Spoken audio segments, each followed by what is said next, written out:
morning, or depending when you're watching this, good afternoon, good evening, or good night.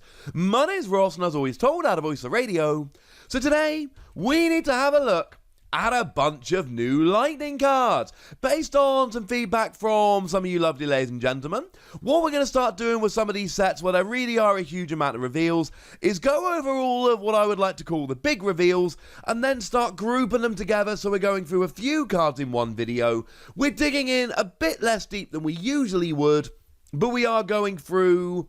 We're able to get through all of the cards a little bit faster. Do let me know if this is something that you would like me to continue doing. Although, as always, the views are going to feed into it. Not because I'm some kind of money-hungry person, but because the more views videos get, the more popular they are. So that's a really good way of judging if people are into things. But do leave a comment down below if you think this is a kind of way we could go about it in the future. Although the bigger cards will always get their own videos for obvious reasons. So starting off then, how about that Zeraora? Now, Zeraora is a basic. It's a fairly large basic. Having a look at the basics here, what we can see is we have got ourselves 100 HP, lower than a bunch of big basics, but not terrible. It does have free retreat, which is actually really good. I'm a big fan of free retreat, and like all these Lightning Pokemon, it's weak to fighting, and given that the format is currently being ruled by things like Pikachu and Zekrom, which are going to give way to things like Vikavolt, maybe fighting weakness isn't the one you're really going to want. But we like the free retreat, and we like the only attack that it has. 1 lightning, 1 colorless energy, 30 damage. If your opponent's active Pokemon is a Pokemon V or Pokemon GX, this attack does 80 more damage. So 110 damage for 2 energy. That's pretty gosh darn good. And bearing in mind, yes, post-rotation we are losing Thunder Mountain, which is sad, but we're still going to have Tapu Koko, which will accelerate a Lightning Energy, which means if you go second, turn 1, you will be able to use this attack quite nicely. It means that you will be able to drop this as a surprise out of nowhere, etc. It's a very nice thing. As for the 110 damage, I'm kind of in a couple of minds about this. You see, on the one hand, I like 110 damage. It will get a bunch of non-GXs. Things like Chinchino will go down very easily. But it won't get all of them. Something like Blacephalon, you're 10 damage short. But of course, you're not 10 damage short. You're 90 damage short. Because the thing is, this doesn't do 110. It does 110 to a GX or a V. It doesn't do it to a non-GX. And that's a problem. So you can't get something like Chinchino. You can get basically nothing. 110 for 2 energy on a free retreater, I could get behind. I could absolutely get behind. 30 for 2 energy on a free retreater, no. So what about GXs and Vs? Well, generally speaking, right, 110, it's not good enough. Sure, you'll get a 2-hit KO on a Zacian. That's nice, I suppose. But the problem is, it's only a 2-hit KO on Pokemon Vs.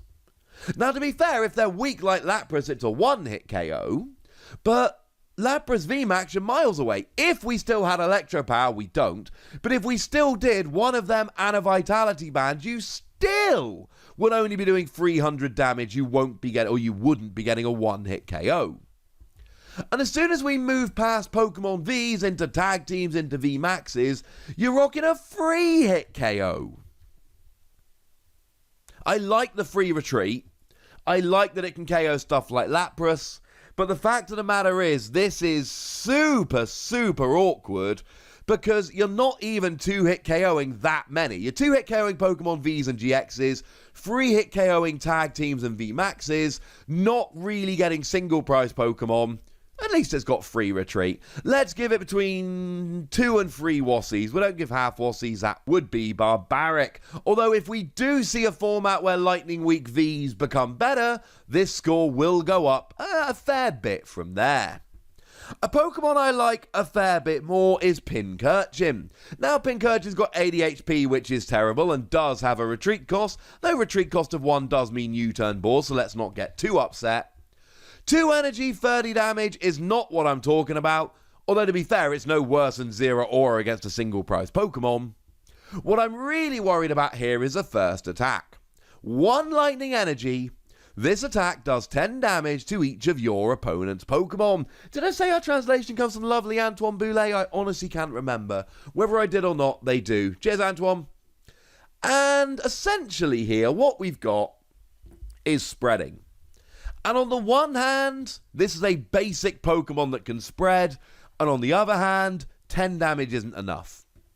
Last format, or the format before, a little while ago, we had Tapu Koko. And it can be going in one turn because we had double colourless energy back then, and it did 20 damage to each of your opponent's Pokemon. But it had free retreat and 110 HP, and we were kind of loving it. Now the amount of HP our opponents have is generally going up. We don't have free retreat, and we're only spreading 10 damage. Honestly, I'd rather have Noivern, and I know Noivern is a stage 1, but honestly, right, if you go first, it doesn't matter if it's a stage 1. Going first, you can't attack till turn 2 anyway, so it's only half your games where it's going to matter.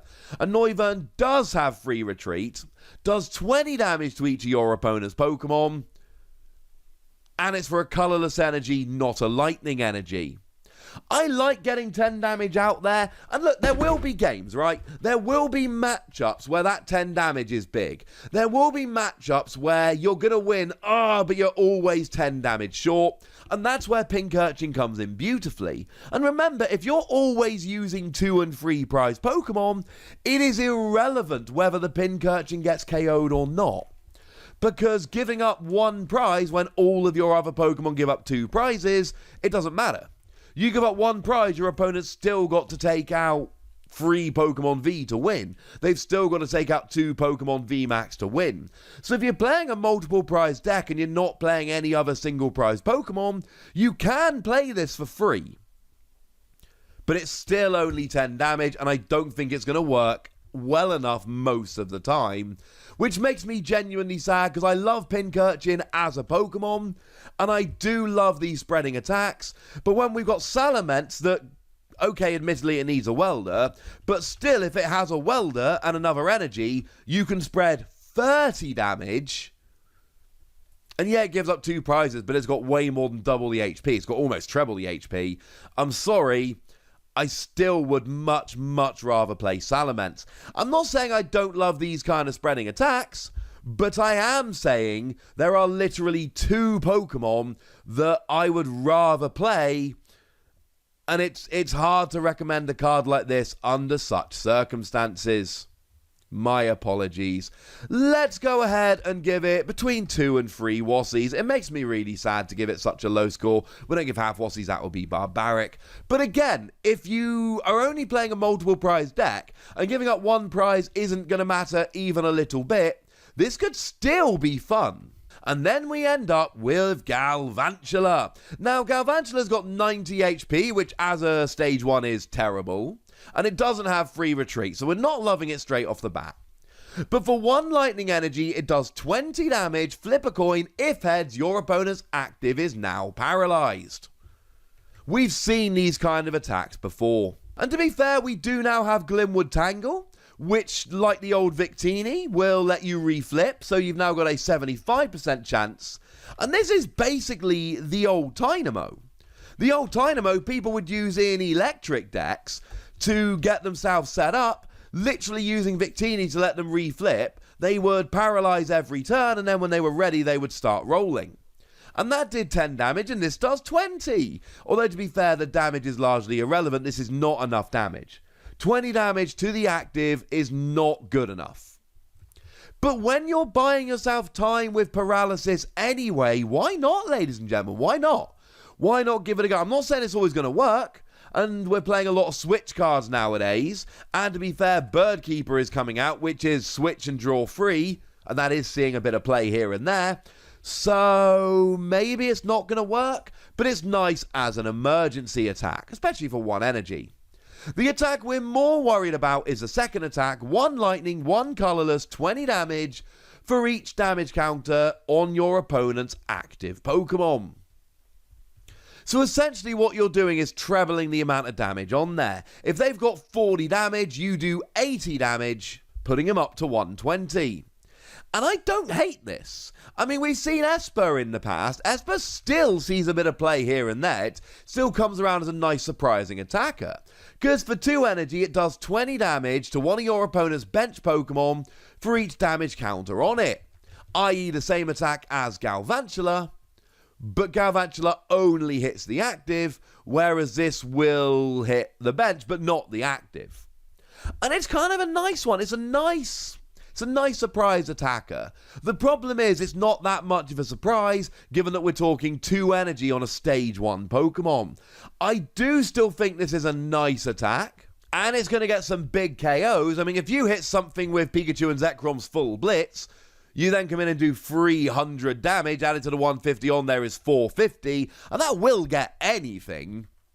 But the thing is, in any matchup where this is really going to help you out, there's always going to be that, well, you know, it's a stage 1 for 2 energy. They can probably see it coming. Good news is you can use Tapu Koko to accelerate that second energy.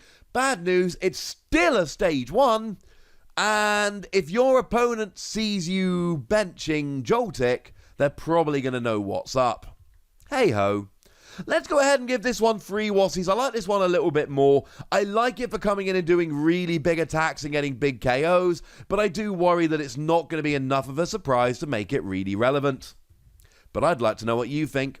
So let me know in the comment section, would you? Go nuts, be nice, and then make sure you like this video, subscribe to this channel, follow me on Twitter at @TheWassie, and Twitch for some live action at twitch.tv/PTCG Radio. If you want to support the channel, get some bonus podcasts and all that good stuff, head on over to patreon.com/PTCG Radio, where you can do exactly that. But by far the most important thing, as always, look after yourselves till next time, would ya? Thank you very much for watching. My name's Ross, and you've been watching PTCG Radio.